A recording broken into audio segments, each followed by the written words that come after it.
Assalamualaikum warahmatullahi wabarakatuh. Perkenalkan, saya Rahma Prasetya Aurora selaku moderator pada hari ini.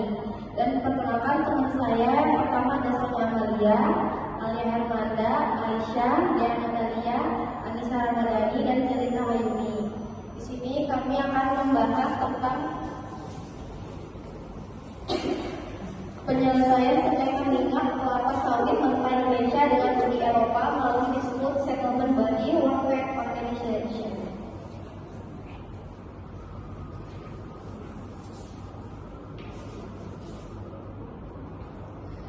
Pendahuluannya, Indonesia adalah produsen utama minyak kelapa sawit mentah yang menjadi komoditas ekspor terutama ke Uni Eropa. Namun sejak Uni Eropa menerapkan Renewable Energy Directive 2 pada tahun 2018, penggunaan biofuel berbasis sawit dibatasi dengan lingkungan, deforestasi atau penggundulan hutan dan emisi karbon. Kebijakan ini dinilai diskriminatif karena tidak dilakukan pada minyak nabati lain sehingga merugikan ekspor Indonesia. Akibatnya, Indonesia menggugat Uni Eropa ke WTO melalui Dispute Settlement Body pada tahun 2019 dengan alasan kebijakan tersebut melanggar prinsip non-diskriminasi dalam GATT 1994 dan TBT Agreement 1995. Selanjutnya, ada pokok-pokok masalahnya. Yang pertama ada bagaimana proses penyelesaian sengketa di WTO. Yang kedua, apa hasil keputusan panel WTO terhadap REC 2. Yang ketiga, apa implikasi hukum dan ekonomi bagi Indonesia. Selanjutnya akan dijelaskan oleh rekan saya.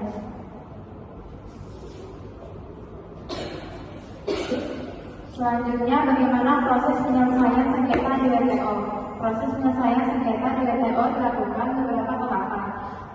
Pertama, negara yang merasa dirugikan mengajukan konsultasi selama 60 hari untuk mencari penyelesaian secara damai.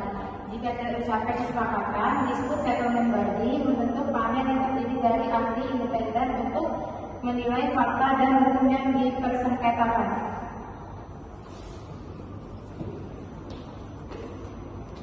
Lanjut, panel kemudian mengeluarkan laporan keputusan dan jika salah satu pihak tidak puas, dapat mengajukan banding ke Appellate Body. Setelah putusan final ditetapkan, negara yang kalah wajib menyesuaikan kebijakannya agar sesuai dengan aturan WTO. DSD akan mengawasi pelaksanaan putusan tersebut dan jika tidak dipatuhi, pihak penggugat dapat meminta kompensasi atau tindakan retaliasi. Lanjut, apa hasil keputusan panel WTO terhadap REC 2? Panel WTO menyatakan bahwa kebijakan Uni Eropa dalam REC 2 terhadap minyak sawit Indonesia bersifat diskriminatif karena hanya membatasi sawit dengan alasan lingkungan. Sementara untuk minyak lainnya tidak. WTO menilai hal ini melanggar norma perdagangan internasional dan meminta Uni Eropa memperbaiki kebijakannya. Indonesia dinyatakan menang dan melaksanakannya akan diawasi oleh WTO. Baik, selanjutnya akan membacakan oleh rekan saya.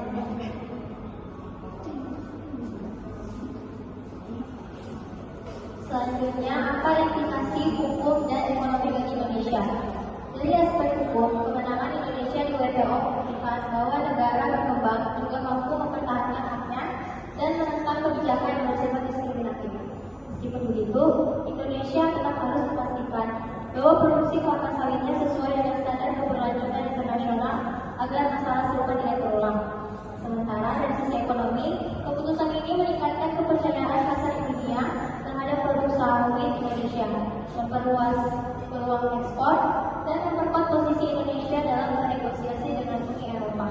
Meski demikian, Indonesia tetap perlu terus memperbaiki standar ramah lingkungan agar produknya tetap diterima di pasar global.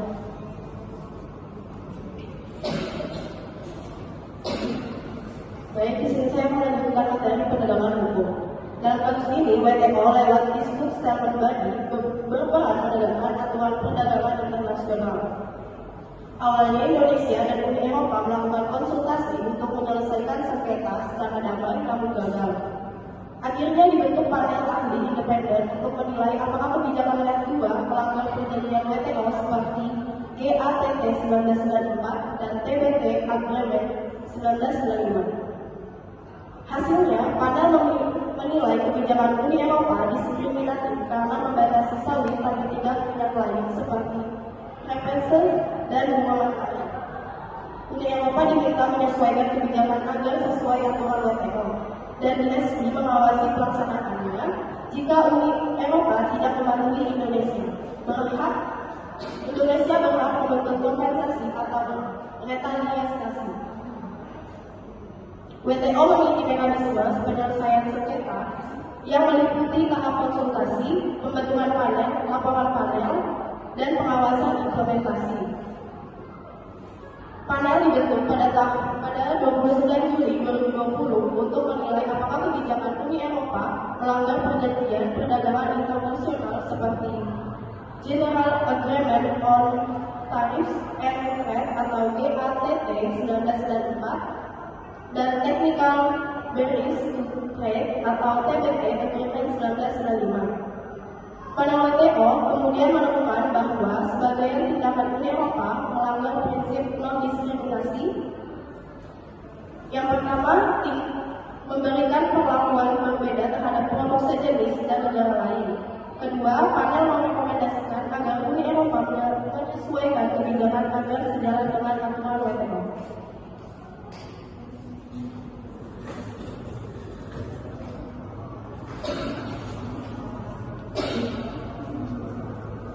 Lanjut, apakah kasusnya sudah selesai? Secara umum, Indonesia telah memenangkan sengketa di panel WTO karena sebagai aturan peraturan Uni Eropa dinilai diskriminatif terhadap minyak sawit. Meski begitu, kasus ini belum sepenuhnya selesai karena Uni Eropa masih harus menyesuaikan kebijakannya sesuai keputusan WTO.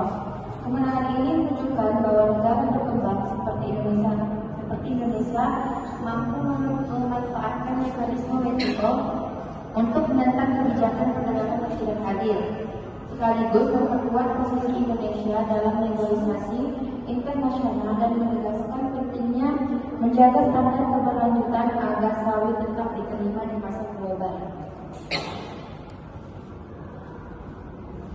Sekian presentasi dari kelompok kami. Jika ada yang ditanyakan, silakan bertanya. Terima kasih.